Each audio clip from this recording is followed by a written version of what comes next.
Friend, हमारे channel में आप सभी का स्वागत है। कार्तिक मास की कथा।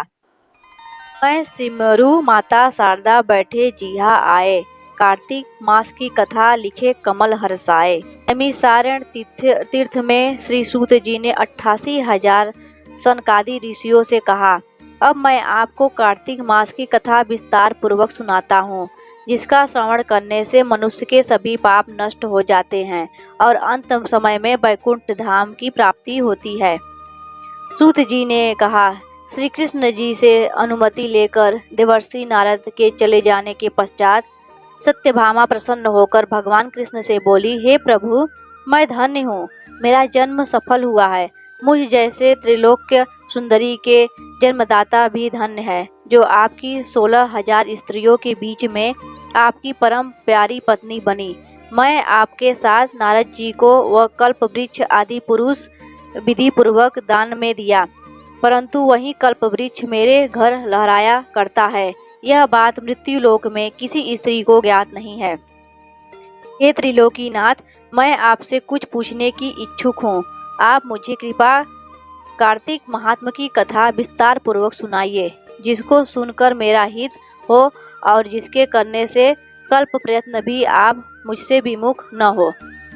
सूत जी आगे बोले, सत्यभामा के ऐसे वचन सुनकर श्री कृष्ण ने हंसते हुए सत्यभामा का हाथ पकड़ा और अपने सेवकों को वहीं रुकने के लिए कहकर विलास युक्त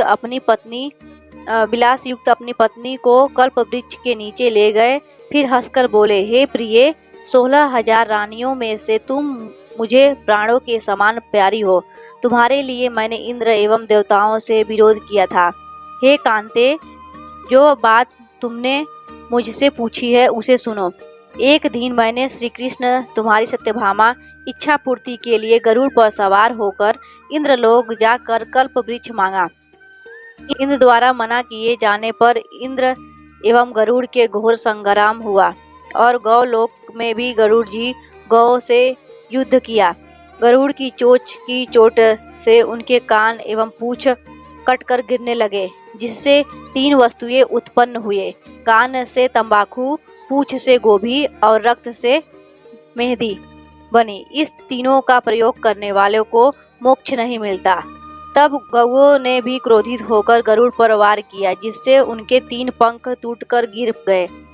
इनके पहले पंख से नीलकंठ, दूसरे से मोर और तीसरे से चकवा चकवी उत्पन्न हुए। हे प्रिय, इन तीनों का दर्शन करने मात्र से ही शुभ फल प्राप्त हो जाता है। यह सुनकर सत्यभामा ने कहा, हे प्रभु, कृपा मुझे मेरे पूर्व जन्म के विशेष में बताइए कि मैंने पूर्व जन्म में कौन कौन सा दान, व्रत व जप नहीं किया है। मेरा स्वभाव कैसा था, मेरे जन्मदाता कौन थे और मुझे मृत्युलोक में जन्म क्यों लेना पड़ा। मैंने ऐसा कौन सा पूर्ण कर्म किया था जिससे मैंने आपकी अर्धांगिनी हुई। श्री कृष्ण ने कहा, हे प्रिय, अब मैं तुम्हारे द्वारा पूर्व जन्म में किए गए पूर्व कर्मों का विस्तार पूर्वक कहता हूँ, उसे सुनो। पूर्व समय में सतयुग के अंत में मायापुरी में अत्रि गोत्र में वेद वेदांत का ज्ञाता देव शर्मा नामक एक ब्राह्मण निवास करता था। वह प्रतिदिन अतिथियों की सेवा, हवन और सूर्य भगवान का पूजन किया करता था। वह सूर्य के समान तेजस्वी था। वृद्धावस्था में उसे गुणवती नामक कन्या की प्राप्ति हुई। उस पुत्रहीन ब्राह्मण ने अपनी कन्या का विवाह अपने ही चंद्र नामक शिष्य के साथ कर दिया। वह चंद्र को अपने पुत्र के समान मानता था और चंद्र भी उसे अपने पिता की भांति सम्मान देता था। एक दिन वो दोनों कुश और समिधा लेने के लिए जंगल में गए। जब वे हिमालय की तलहटी में भ्रमण कर रहे थे, तब उन्हें एक राक्षस आता हुआ दिखाई दिया। उस राक्षस को देखकर भय के कारण उनके अंग हिल हो गए और वे वहां से भागने में भी असमर्थ हो गए। तब उस काल के समान राक्षस ने उन दोनों को मार डाला। चूंकि वे धर्मात्मा थे, इसलिए मैंने पार्षद उन्हें मेरे वैकुंठ धाम में मेरे पास ले आए। उन दोनों द्वारा आजीवन सूर्य भगवान की पूजा किए जाने के कारण मैं दोनों पर अति प्रसन्न हुआ। गणेश जी, शिव जी, सूर्य व देवी, इन सब की पूजा करने वाले मनुष्य को स्वर्ग की प्राप्ति होती है। मैं एक होता हुआ भी काल और कर्मों के भेद से 5 प्रकार का होता हुआ हूँ।